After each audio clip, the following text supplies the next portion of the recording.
Good evening and welcome to the programme. So we now know the new high-speed rail link will cut straight across West London before heading out to the Buckinghamshire countryside and then on to the Midlands. And the news has split opinion at every part of the capital it hits. While HS2 will bring important investment to businesses near Park Royal, where the main station will be, just further west in Ruislip and out in the Chilterns, they're dreading the changes the project will bring. Let's join our transport correspondent, Tom Edwards. Tom.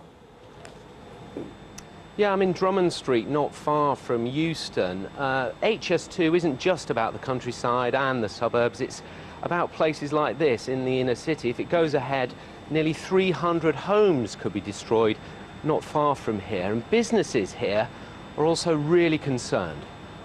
Very different and diverse communities in and around the capital, all now affected by the same thing, high-speed 2.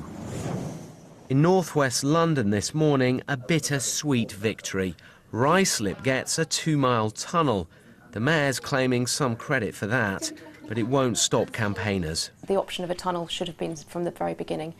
Of course, that means that some people won't be losing their homes, but actually a 2.7-mile tunnel is not very far across Ruislip. Ruislip covers a huge area, and there are an awful lot of people either side who are going to suffer even more now. Along the proposed line in the Chilterns, this is Roald Dahl country. Here, opposition to HS2 has been fierce. This bit here will be on an embankment. There's no... Nearby is Coombe Hill, not far from the Prime Minister's residence, Chequers. Here they've also been promised a tunnel, but it's not enough. This is Euston to Birmingham, and you're going through masses of countryside. You can't mitigate the whole thing. And if you have it tunnelled, OK, as soon as we get over there, you're out of a tunnel. What about those poor people? This has to be fought. This is against the national interest. There is no justification whatever, no justification for the line that is currently proposed, and it needs to be stopped. The government says HS2 will bring economic and environmental benefits, and the line will increase capacity on the rail network. Nearly all the figures are disputed, though, and some say the price is too high. We're standing here in the Chilterns area of outstanding natural beauty. That's national heritage. It was designated to prevent it being damaged. That's the very thing the railway will do. We will lose no end of hedgerows and woodlands and fields, valuable countryside amongst the most popular walking country in Europe. It's going to be trashed for a generation. In Euston, over 200 homes will be destroyed. Transport for London also has concerns the station itself won't cope. But in Old Oak Common, a new terminal joining HS2 to Crossrail and Heathrow will be built. It's going to bring massive regeneration to the area. We think that we're talking about 20,000 of the 40,000 new jobs to be created in London will be here at the Old Oak site. Of course, this isn't the end of the argument, it's just the beginning. Parliament has yet to decide on this scheme, and there will be many challenges and inquiries along the way, where the economic and environmental cases for this scheme will be called into question.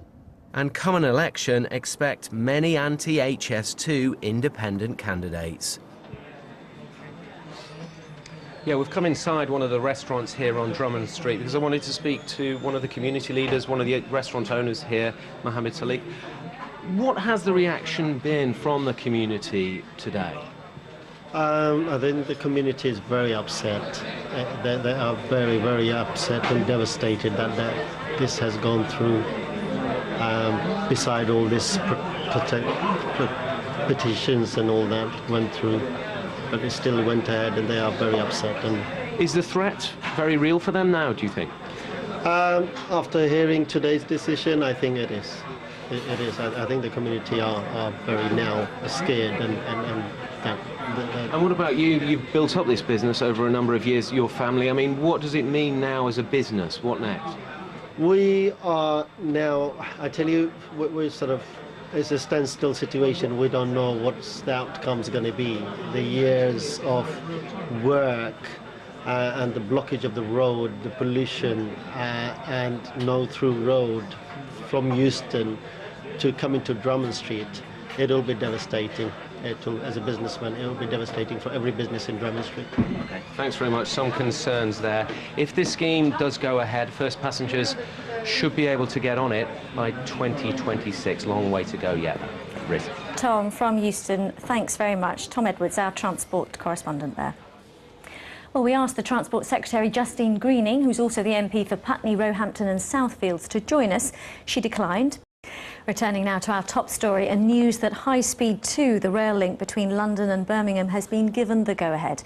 Campaigners opposing the link say they may now launch a legal challenge to the project. Let's go live now to Mark Ashdown in Great Missenden. And Mark, it's people living in the Chilterns who are saying they'll be most affected.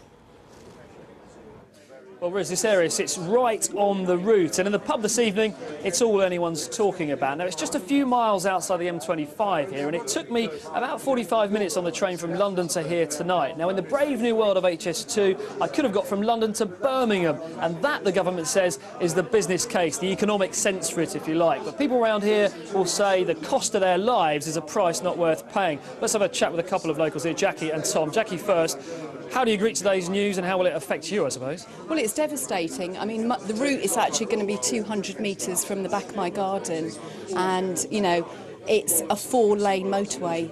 So how that, in terms of noise, pollution, is going to affect us, it's just going to be a catastrophe. Do you think they'll listen to you? They've already made some concessions. Will they listen? No, they won't listen to us. We've been battling for 2 years, sending hundreds of letters to Parliament, to MPs, and we're getting no information back at all.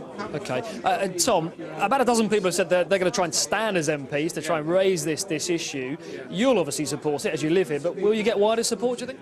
I think it's early to say, really. I think the main thing is we've got a long time to the next general election, and we need to keep the pressure up to make sure that everyone in Parliament knows this whole thing is insane and it needs to change, and the battle's barely begun. What will be the next step then?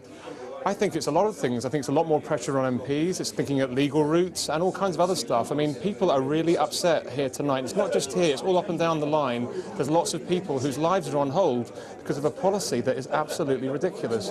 OK, well, both of you, thanks very much for joining us.